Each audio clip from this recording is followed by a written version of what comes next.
are now listening to the IELTS podcast. Learn from tutors and ex-examiners who are masters of IELTS preparation. Your host, Ben Worthington. Expanding your vocab in a natural fashion. Now, in this tutorial, we're going to look at some ways you can improve your vocabulary. Now, as most advanced or intelligent language learners will know, and I'm including all of my listeners in this one, in this group, because you will probably be aware that to learn the English language, there's two ways. You either memorize everything or you look for the formulas. And once you start looking for the formulas and you're aware of the formulas, then you can expand your vocabulary and your grammar structure and your knowledge of the language. I wouldn't say exponentially, but far greater and far faster than just memorization. And that's what this tutorial is all about. I want to share with you some of the formulas you can use to help expand. There's basically about four of these that we're going to dive into, and then I'm going to give you some other methods to help you. Now, before we get started, if this is the first time you're tuning in, I just want to say you are in good hands because you're listening to me, Ben Worthington. And I say that because I've been helping students pass the IELTS exam and getting results for them for over 10 years now. Our site receives millions of visits every single year. We produced the first IELTS podcast. That's why we've got the domain IELTSPodcast.com. And we just get a lot of successful students coming to us and just thanking us. And not only successful, but they passed quickly. And one of the ways they did this was they used tools rather than information. What does that mean?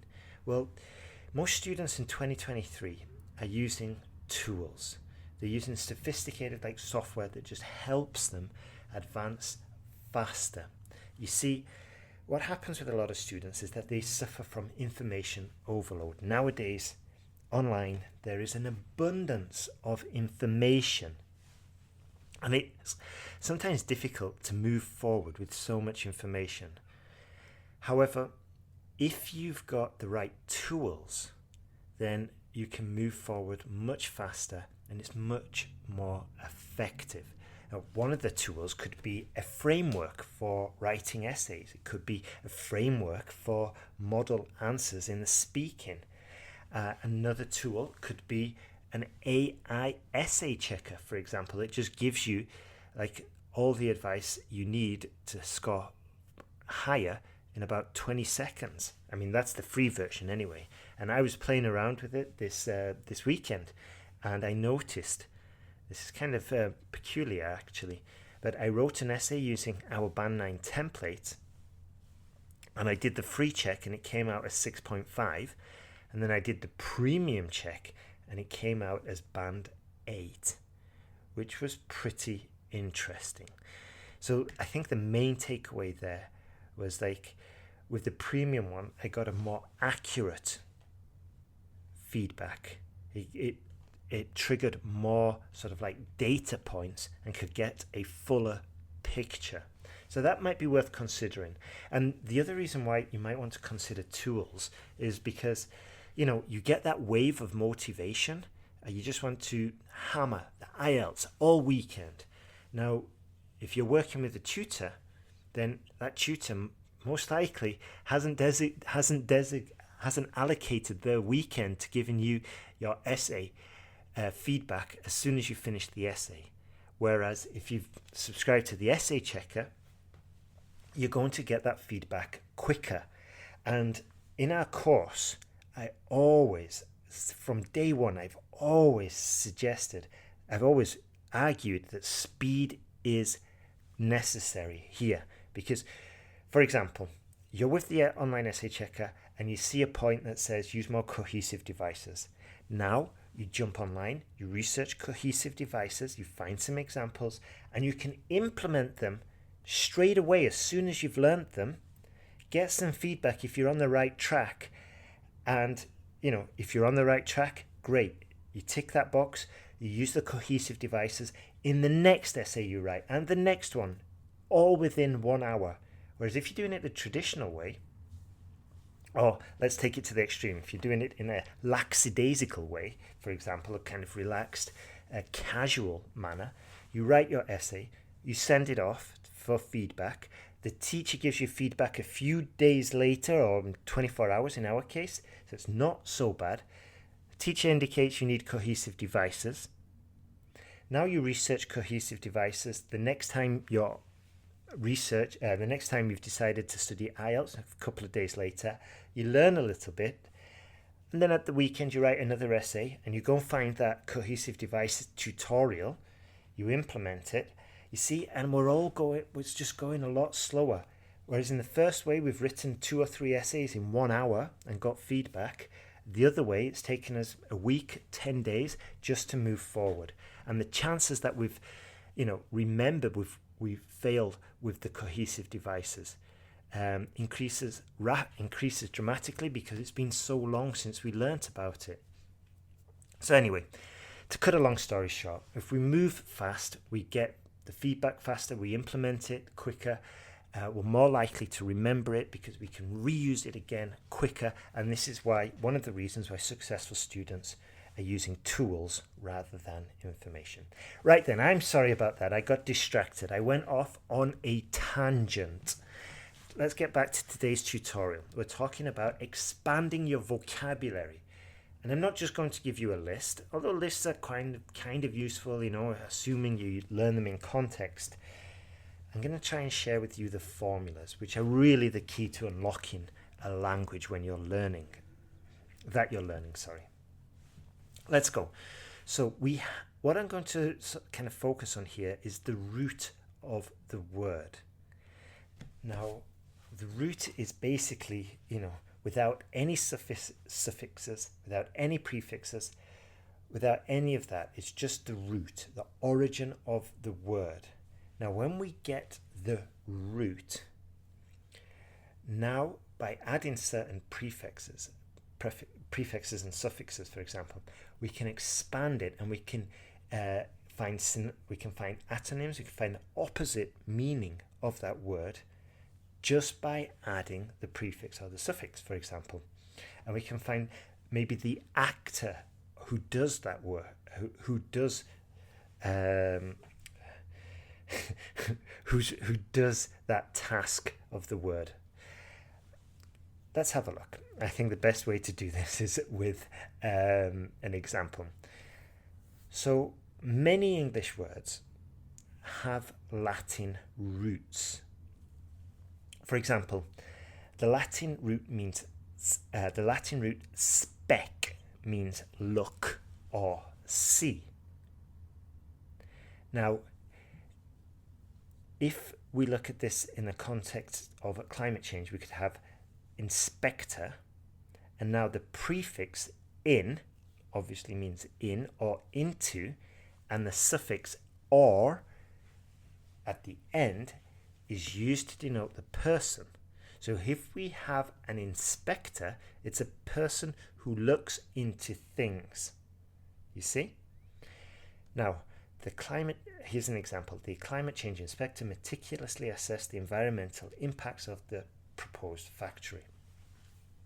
So this is what I was saying. By using OR on the end, now we have the person. And now if we just use IN at the beginning of spec, we have looking into. So a person who looks into the topic, or into the subject. That's the Latin one. Let's have a look at the Germanic roots. Now, you see, one possible reason why the Europeans or European language speakers often score higher than students from other regions, such as China, for example. And the reason is is because, well, one of the reasons is because it's in the same language family, and they will be able to deduce and detect these formulas a lot quicker. Whereas if a Chinese speaker is just approaching the English and it's their first European language, it's going to be a much steeper hill to climb. Whereas if they've learned French already and now they're learning English, it's a much more straightforward route. Anyway, back to the topic: Germanic roots, prefixes and suffixes. So Germanic roots are often found in common English words, and these are typically words related to everyday life. So we have the word work. It comes from the Old English word work. And there might be something similar in the Germanic languages. But if we add the ER again, now we've got the word that indicates the person or somebody who does something. So climate change workers tirelessly advocate for better environmental policies, for example. Now, if we've got the Greek roots, prefixes or suffixes, then again, we can expand the word, expand our vocabulary. So, for example, the word therm means heat, and this is derived from the root thermo, and so the prefix meaning heat is therm, and then meter is a suffix indicating an instrument for measuring. So there we go, thermometer. We have the Greek root therm plus meter, and we have the instrument for measuring temperature. Now finally, probably the most common one, French roots, prefixes and suffixes. Now, as you know, there is a tremendous amount of French words in English. There's two reasons for this. One is because when the Romans came, but basically these French words are from Latin, and the English had the Romans first conquering them, and they left a lot of Latin vocabulary into the English language. And then we had the French, the Normans, also conquering us, and they left a tremendous amount of French vocabulary, which came from Latin originally, and they left a tremendous amount of vocabulary in the English language as well. So let's have a look. So, for example, the word climate comes from Old French climat, derived from the Latin word clima. So if we've got the climate of the earth has undergone drastic changes in recent decades due to human activities.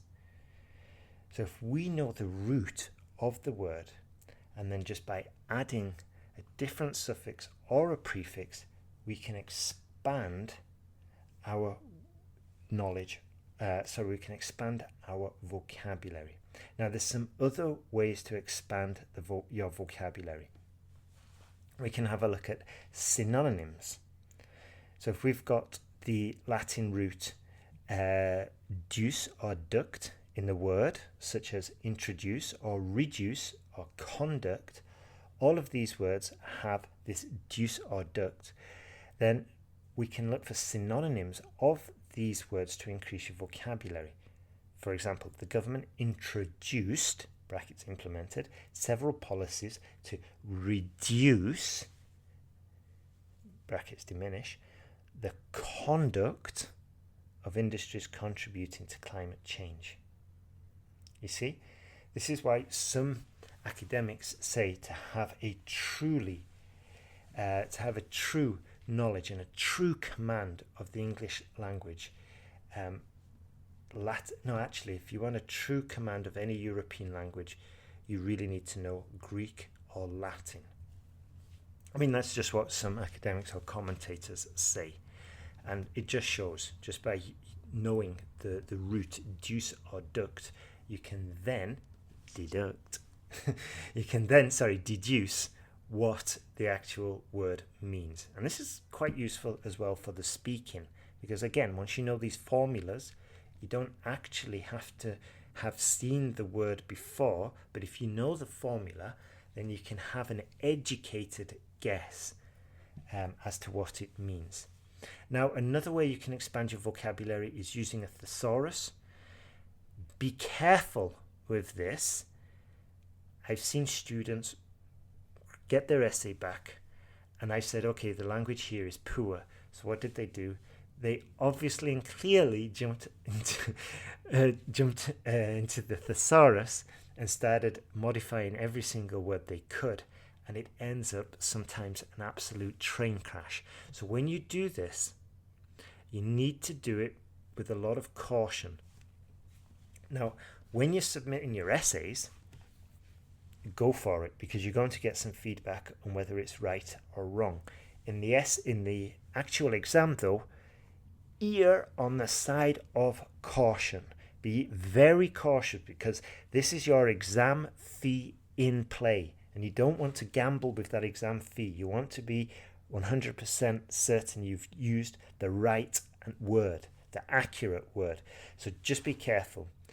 Again, use the thesaurus and be adventurous, be ambitious when you're submitting your essays to the Essay Corrector or to the online essay checker. Get that feedback. That's your time to gamble, so to speak. That's the time to test. Also, I would say when you are in this testing phase, just do a Google search as well, and you can quickly see if that sentence, if you only find 300 results of that example sentence that you've used with your new vocabulary term that you found in the thesaurus, you're probably wrong. But if you find a good 20 million results of the sentence and the collocation or the phrase that you've used, then you're on the right track. So it's just another way to make sure. But as I said, in the exam, don't gamble, play it safe. Third way you can expand your vocabulary is contextual learning. This is a very, very effective way. It's a more natural way. It's a little bit more time consuming though. However, the topic idea podcasts and tutorials we've been producing recently are a great example of this. So have a listen to those. But it's basically learning the word in context. Now, ideally, you would jump into authentic material. For example, if you wanted to learn vocabulary related to climate change, you would jump into a tutorial, a BBC podcast, for example, all about climate change, and you would extract the terms while they are in the natural setting, for example. However, if you're short of time and you just need the overview and the terms, and you need them explicitly pointed out to you, then the topic idea podcasts are probably a faster, more efficient way of getting that vocabulary and getting it in context.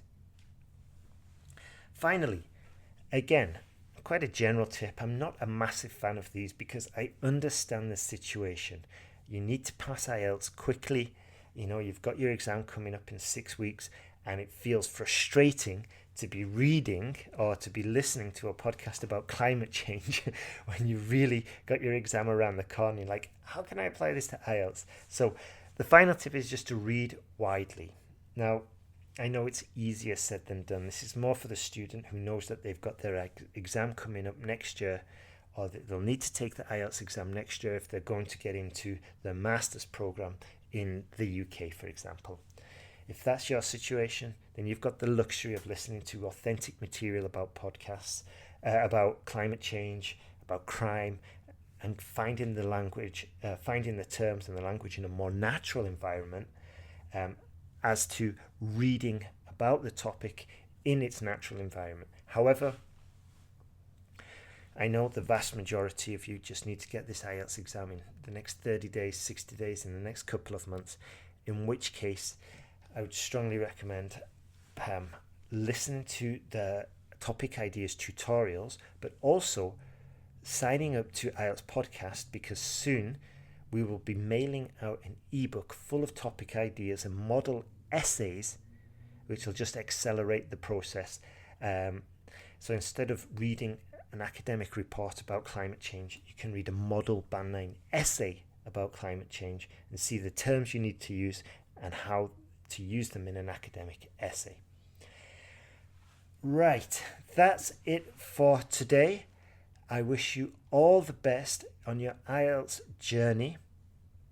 If you do need to pass fast, then sign up to IELTS Podcast. We'll be mailing out an ebook soon, full of topic ideas, vocabulary, model essays and whatnot. And if we're not mailing it out, that means we've already produced it and you'll get it as soon as you sign up. Also, if you want some fast feedback, then have a look at the essay checker. You know, if you're just casually preparing, then you don't need to upgrade. But if you've got your exam coming up around the corner, I strongly suggest you do upgrade to the premium checker. It's like $12 a month, you know. It's $12 a month. We sell 2 essay corrections done by our ex-IELTS examiner for $19. Now you can get as many essay corrections as you want for just $12 a month. That's ridiculous. As I said, this changes everything. You've got the tools you need, and I suggest you upgrade because you don't want to gamble with your IELTS payment, with your exam fee. You want to get it right, and the premium checker looks at more data points, gives you more detailed feedback, more accurate feedback, and that's what you need when you've got your exam around the corner. So that's it from me today. I wish you a super day. Keep going forward. If you're frustrated with the IELTS, just take a break, take 5 minutes, go for a walk in the woods, in the park. Just remember, take a step back and look at the big picture. Like, why am I going to IELTS? Why am I taking the IELTS? Because it's going to change my life significantly. It's going to have a massive impact on, my family, my income, my future career trajectory. So just keep it all in perspective and keep moving. You've got this. You can do it. You can do it. There's no reason. You've come this far with the English language. This is just another obstacle. So keep moving. You've got this. You can do it. Thank you for listening. Have a super day.